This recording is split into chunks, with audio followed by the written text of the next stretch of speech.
Okay, synSpace Drone Runner's synthesizer filter test.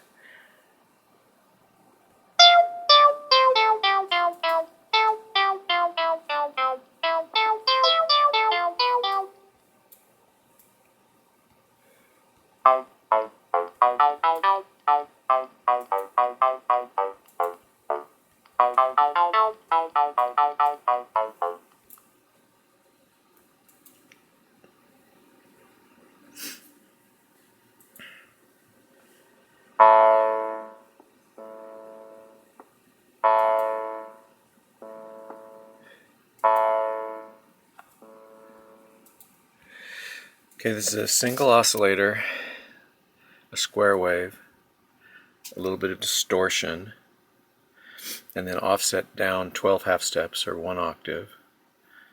Only this one oscillator is enabled. Here's a copy of its attenuator. If I tap that, it disables it so I get silence. Turn it back on.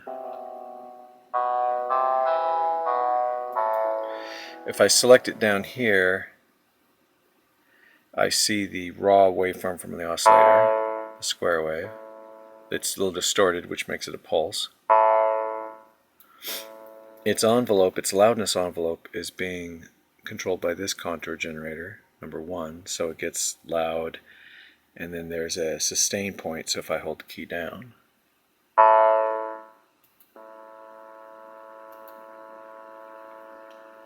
and then when I let it go, it fades. Then the filter is set to low pass. The frequency center offset is set to 0, so the center frequency given to the filter is exactly that of the note that you're playing. And right now for this example I have the Q forced at 2.9. I'm not using any LFOs, so those are nulled out. And I've got this at a pretty big spread so that this this falling arc here represents at least a 6 octave range above the note.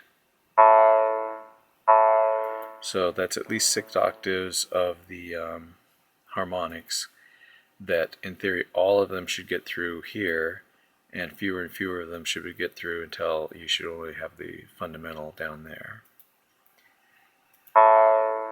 And if I tap this a second time, instead of seeing that, I'll see the final output. Let me do that again. Final output.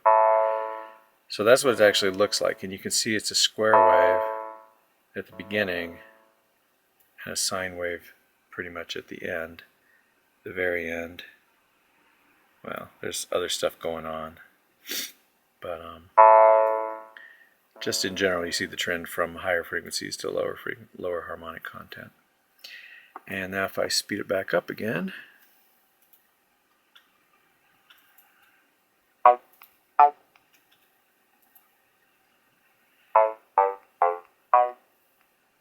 we get a pretty good electric bass.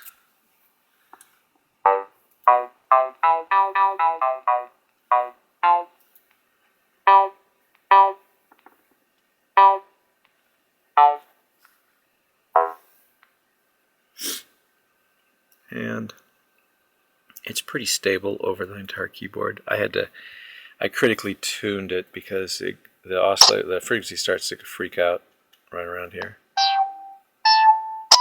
The filter rather. So that's what happens when you get a little too much gain in the filter.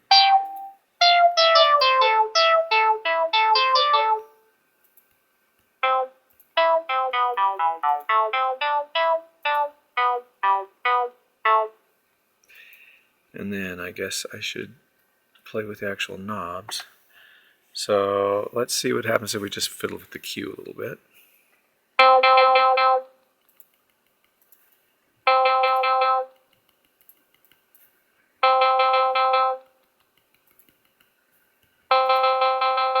It's just getting a little duller. Now we'll move the Q back up. And then we'll increase it. I gotta make a better control for that.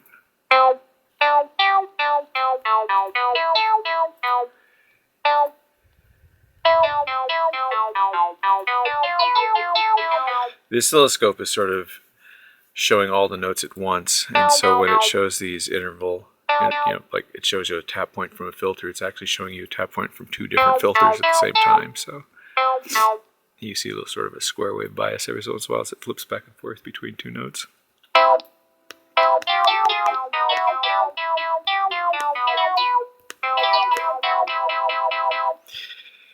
Anyway, just for comparison, we turn the filter off, and so it's just the original oscillator, just a square wave.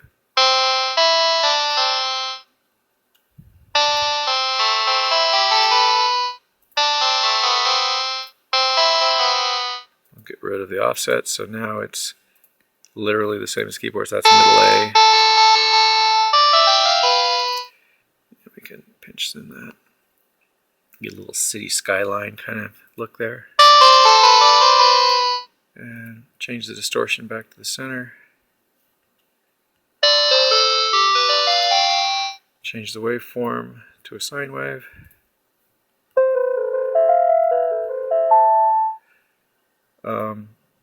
Back to square wave. Turn the filter back on. But now instead of driving it from the contour generator, we'll have the contour generator control a low frequency oscillator, so that same contour will make the oscillator go between 0 and 20 hertz. And it itself is a sine wave, and then that sine wave is scaled and used to modify the center frequency of the note, of the filter.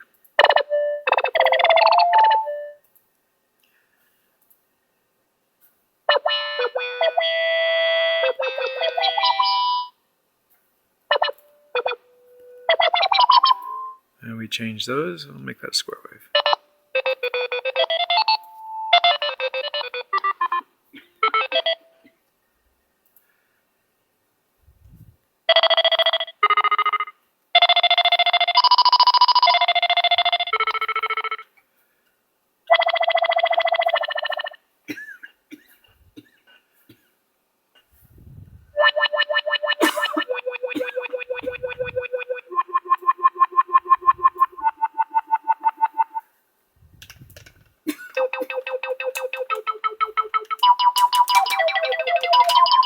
Anyway, and then we have other flavors of filters.